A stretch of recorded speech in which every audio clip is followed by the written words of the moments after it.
இந்த வருஷ கார்கில் விஜய் திவஸ் அதாவது கார்கில் வெற்றி தின கொண்டாட்டத்தப்போ இந்தியன் ஆர்மியோட சீஃப் ஜெனரல் உபேந்திர திவேதி அவர்கள் ஒரு ஸ்பீச் கொடுத்தாரு. இந்த ஸ்பீச்சில் பாகிஸ்தான் மற்றும் சீன எல்லையில் இந்திய ராணுவத்தோட ஆப்ரேஷனல் கேப்பபிலிட்டிஸை அதிகப்படுத்துகிற விதமாக பல முக்கியமான அறிவிப்புகளை வெளியிட்டிருந்தாரு ஜெனரல் திவேதி. இந்த அறிவிப்பில் எல்லாருடைய கவனத்தையும் அதிகம் ஈர்த்த ஒரு விஷயம்தான் Bhairav light commando battalion.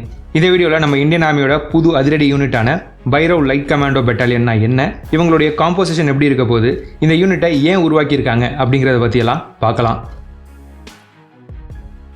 Bhairav அப்படிங்கிறது ஒரு quick response light commando battalion. இந்த யூனிட்டோட முக்கியமான வேலை ரேபிட் ரெஸ்பான்ஸ், அதாவது தாக்குதல் அல்லது அவசர நிலை அல்லது நெருக்கடி ஏற்படும் போது ரொம்ப வேகமாக டிப்ளாய் செய்யறதுக்காக ஸ்பெஷலாக ட்ரெயின் அண்ட் எக்விப் செய்யப்பட்ட ஒரு ரேபிட் ரெஸ்பான்ஸ் ஃபோர்ஸ் தான் இந்த பைரவ் யூனிட். இன்னும் சிம்பிளாக சொல்லணும்னா எல்ஓசி அல்லது எல்ஏசியை கிராஸ் பண்ணி எதிரி எல்லைக்குள்ளே வேகமாக போய் ஒரு அதிரடி தாக்குதலை நடத்திட்டு வேகமாக திரும்ப வர்றது தான் இந்த யூனிட்டோட முக்கியமான வேலை. டிப்ளாய் செய்யப்பட்டதுக்கு அப்புறம் இந்த யூனிட் தான் இந்தியாவோட பார்டர் ரெஸ்பான்ஸ் ஃபோர்ஸாக செயல்படுவாங்க. பைரவ் கமாண்டோஸ் ரெய்ட் செய்கிறதுல ஸ்பெஷலிஸ்ட்டாக இருப்பாங்க. ஒரு சின்ன டீமால் திடீர்னு நடத்தப்படுற ஒரு சின்ன அதிரடி தாக்குதலை தான் மிலிட்ரி டேர்ம்ஸில் ரெய்ட் அப்படின்னு சொல்லுவாங்க. பார்டர் ரைட்ஸ் அப்படிங்கிறது காலமாக நடந்துகிட்டு இருக்கு. இது வரைக்கும் ரைட்ஸை நம்மளுடைய ஸ்பெஷல் ஃபோர்ஸை செஞ்சுக்கிட்டு இருந்தாங்க. இனிமேல் இந்த ரைட்ஸை பைரவ் கமாண்டோஸ் செய்வாங்க. ரைட் செய்கிறதோட மட்டும் இல்லாமல் cross border interdiction, reconnaissance, disruption of adversary positions மாதிரியான இது வரைக்கும் ஸ்பெஷல் ஃபோர்ஸஸால் செய்யப்பட்டு இருந்த ஆப்ரேஷன்ஸ் எல்லாம் இனிமேல் பைரவ் கமாண்டோஸ் தான் செய்வாங்க. இந்த மிஷன்ஸ் எல்லாம் இனிமேல் பைரவ் கமாண்டோஸ் செய்ய போகிறதுனால இது வரைக்கும் இந்த மிஷன்ஸை எல்லாம் செஞ்சுக்கிட்டு இருந்த ஸ்பெஷல் ஃபோர்ஸஸ் இனிமேல் ரொம்ப காம்ப்ளெக்ஸான ஹை ப்ரியாரிட்டி மிஷன்ஸில் அதிக கவனம் செலுத்த ஆரம்பிப்பாங்க. ஒரு பைரவ் பெட்டாலியனில் குறைஞ்சபட்சம் 250 வீரர்கள் இருப்பாங்க. இந்தியன் ஆர்மிக்காக குறைஞ்சது 40லேருந்து 50 பைரவ் லைட் கமாண்டோ பெட்டாலியன்ஸை உருவாக்குற திட்டம் நமக்கு இருக்குது. கொஞ்சம் கொஞ்சமாக ஃபேஸ் வைஸாக இந்த பைரவ் பெட்டாலியன்ஸ் உருவாக்கப்படும்னு சொல்லியிருக்காங்க. இன்ஃபேண்ட்ரி பெட்டாலியன்ஸில் ஏற்கனவே சர்வீஸில் இருக்கிற ஆஃபீஸர்ஸையும் சோல்ஜர்ஸையும் தேர்ந்தெடுத்து அவங்கள ட்ரெயின் பண்ணி தான் பைரவ் கமாண்டோ பெட்டாலியன்ஸ் உருவாக்கப்படும்னு ஆர்மி சைடில் சொல்லியிருக்காங்க. பைரவ் பெட்டாலியனுக்கு தேர்ந்தெடுக்கப்பட்ட வீரர்களை 2 கட்டமாக ட்ரெயின் பண்ணுவாங்க. முதல் கட்ட ட்ரைனிங்கை வீரர்களோட பேரண்ட் யூனிட்லேயே கொடுத்துருவாங்க. 2வது கட்ட ட்ரைனிங்கை ஸ்பெஷல் ஃபோர்ஸஸ் கூட சேர்ந்து எடுத்துப்பாங்க பைரவ் கமாண்டோஸ். எக்ஸாம்பிளுக்கு மெட்ராஸ் ரெஜிமெண்ட்டை சேர்ந்த ஒரு வீரர் பைரவ் கமாண்டோ யூனிட்டுக்கு செலக்ட் ஆகிறாருன்னா அவரோட ஃபர்ஸ்ட் ஃபேஸ் ட்ரைனிங்கை மெட்ராஸ் ரெஜிமெண்ட்டே கொடுத்துருவாங்க. Second phase training special forces கூட இருக்கும். பைரவ் கமாண்டோஸ்க்கு கொடுக்கப்படுற செகண்ட் ஃபேஸ் ட்ரைனிங்கை பற்றி கொஞ்சம் கிளாரிட்டி இல்லாமல் இருக்குது. ஏன்னா சில இடங்களில் ஸ்பெஷல் ஃபோர்ஸஸ் ட்ரைனிங் சென்டரில் பைரவ் கமாண்டோஸோட செகண்ட் ஃபேஸ் ட்ரைனிங் நடக்கும் அப்படின்னு சொல்லப்பட்டிருக்கு. வேறு சில இடங்களில் செகண்ட் ஃபேஸ் ட்ரைனிங் அப்போது ஸ்பெஷல் ஃபோர்ஸஸ் கூட சேர்ந்து பைரவ் கமாண்டோஸ் எக்ஸசைஸில் ஈடுபடுவாங்கன்னு சொல்லியிருக்காங்க. பைரவ் கமாண்டோஸோட ட்ரைனிங்கை பற்றி எக்ஸாக்டாக தெரிஞ்சுக்க நம்ம இன்னும் கொஞ்சம் நாள் வெயிட் பண்ணணும். இந்தியன் ஆர்மியில் ஏற்கனவே பாரா-எஸ்எஃப் இருக்காங்க. அது போக ஒவ்வொரு பெட்டாலியன்லையும் காத்தக் கமாண்டோஸ் இருக்காங்க.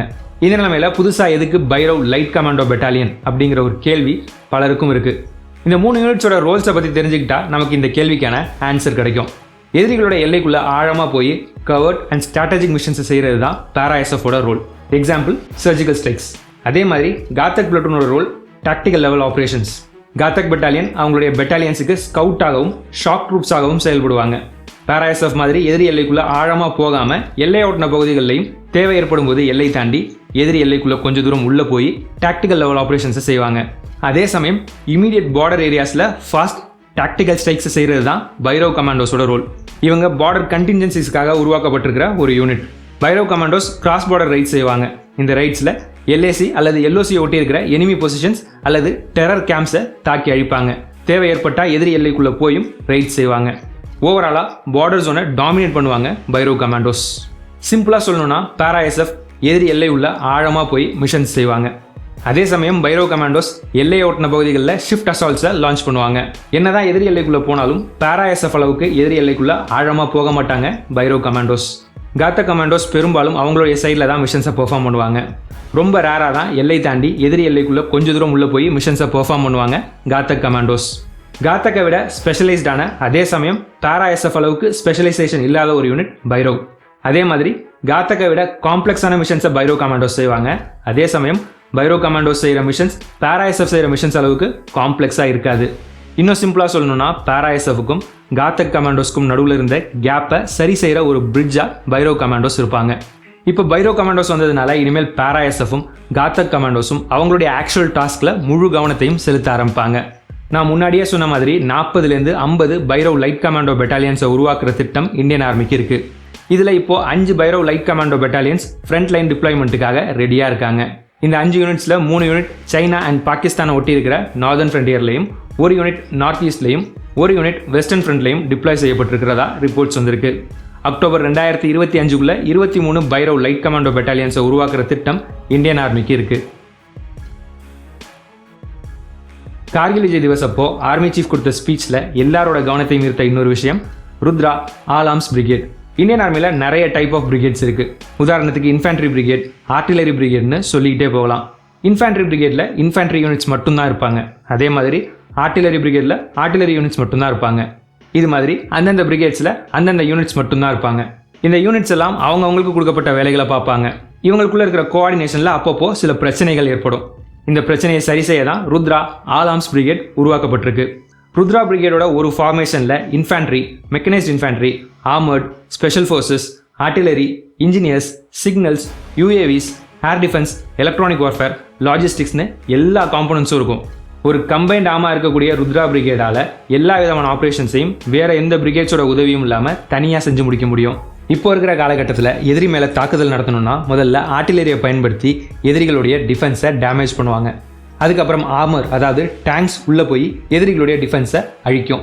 அதுக்கப்புறம் மெக்கனைஸ்ட் இன்ஃபேண்ட்ரி உள்ளே போய் எதிரிகளுடைய இடத்தை கேப்சர் பண்ணி ஏதாவது எனிமி டிஃபென்ஸ் மிச்சம் மீதி இருந்தால் அதை அழிப்பாங்க. ஃபைனலாக இன்ஃபேண்ட்ரி, அதாவது காலாட்படை உள்ளே வந்து அந்த இடத்த ஹோல்டு பண்ணுவாங்க. இந்த முழு அட்டாக்கை போகும் சிக்னல்ஸ், லாஜிஸ்டிக்ஸ், இன்ஜினியர்ஸ் மாதிரியான சப்போர்ட் ஆர்ம்ஸ் இவங்களுக்கு தேவையான எல்லா சப்போர்ட்டையும் கொடுப்பாங்க. இவங்க எல்லாருமே தனித்தனி பிரிகேட்ஸுங்கிறதுனால இவங்களுக்குள்ள இருக்கிற கோஆர்டினேஷனில் சில பிரச்சனைகள் ஏற்படலாம்.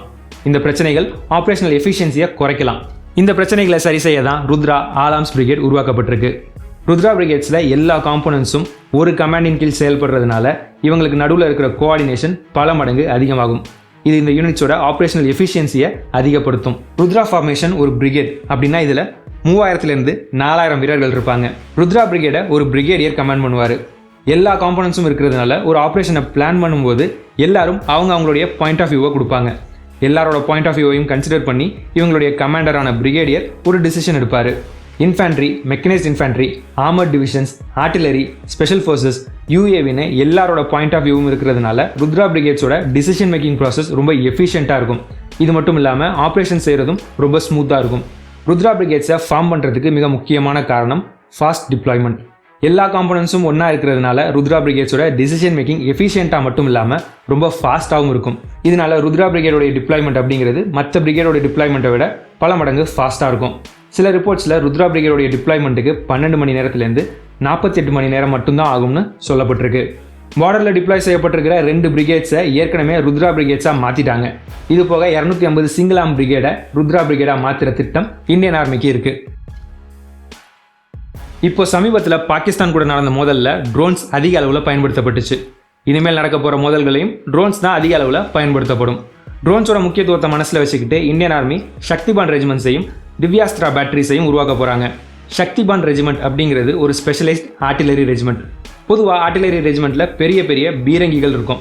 ஆனால் சக்திபான் ரெஜிமெண்ட்டில் பீரங்கிக்கு பதிலாக அன்மேண்ட் ஏரியல் சிஸ்டம்ஸ், அதாவது ட்ரோன்ஸ் இருக்கும். பொதுவாக ஒரு ஆர்டிலரி ரெஜிமெண்ட்டில் 3 பேட்டரிஸ் இருக்கும். சக்திபான் ரெஜிமெண்ட்லையும் 3 பேட்டரிஸ் தான் இருக்கும். இதில் 2 பேட்டரிஸில் long range and medium range loitering munition இருக்கும். 3வது பேட்டரியில் ஸ்வாம் ட்ரோன்ஸும் ஆர்பிஏஎஸ், அதாவது ரிமோட்லி பைலட்டட் ஏர்கிராஃப்ட் சிஸ்டம்ஸும் இருக்கும். இந்த சக்திபான் ரெஜிமெண்ட்ஸ் ட்ரோன் வார்ஃபேரில் இந்தியன் ஆர்மியோட எஃபிஷியன்சியை பல மடங்கு அதிகப்படுத்தும். சக்திபான் ரெஜிமெண்ட் மாதிரியே ஆர்டிலரியில் நடக்க போகிற இன்னொரு மிகப்பெரிய மாற்றம் தான் திவ்யாஸ்திரா பேட்டரிஸ். ஒரு ஸ்டாண்டர்ட் ஆர்டிலரி ரெஜிமெண்ட்டில் 3 பேட்டரிஸ் இருக்கும். ட்ரெடிஷ்னலாக இந்த 3 பேட்டரிஸ்லையும் ஆர்டிலரி கன்ஸ், அதாவது பெரிய சைஸ் பீரங்கிகள் தான் இருக்கும். ஆனால் இனிமேல் ஆர்டிலரி ரெஜிமெண்ட்ஸில் 2 பேட்டரிஸில் மட்டும்தான் ஆர்டிலரி கன்ஸ் இருக்கும். 3வது பேட்டரி திவ்யாஸ்திரா பேட்டரியாக செயல்படும். திவ்யாஸ்திரா பேட்டரிஸில் லாய்ட்ரிங் மியூனிஷன்ஸும் டியூவல் ரோல் ஆர்பிஏஎஸும் இருக்கும். சக்திபான் ரெஜிமெண்ட்ஸுக்கும் திவ்யாஸ்திரா பேட்டரிஸ்க்கும் நடுவில் உள்ள டிஃப்ரென்ஸை பற்றி பார்த்தோம்னா, சக்திபான்ங்கிறது ஒரு கம்ப்ளீட் ரெஜிமெண்ட். இதில் ட்ரோன்ஸ் மட்டும்தான் இருக்கும்.